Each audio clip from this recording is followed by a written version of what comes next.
పత్రికలో చూస్తున్నాం. ఎక్కడెక్కడే ఈ ధర్నాలు, ఎక్కడెక్కడే రిప్రజెంటేషన్, ఎవరు వికలాంగులు పాపం వాళ్ళు వాళ్ళ మీద వచ్చి వాళ్ళకి ఇచ్చిన డిజేబుల్ పెన్షన్ లో ఎంక్వైరీ జరుగుతుంది. ఎంక్వైరీ అర్హులు లేని వాళ్ళు తీస్తే అర్హులు లేని తీసుకుంటే మాకు అభ్యంతరం లేదు.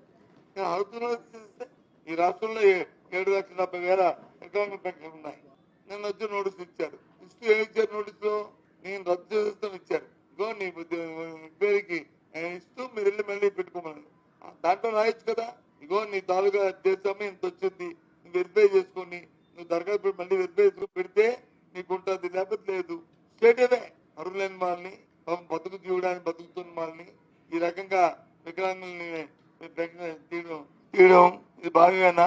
వాళ్ళు బతుకెలా బతుకుతారు? ఏ రకంగా జీవన గడుస్తుంది? అంత దుర్మార్గమైనది. అంత మానవత్వం ఉందా? చూస్తున్నాం మనం. నిన్న మొన్న పత్రికలో ఫోటోలు చూసాం.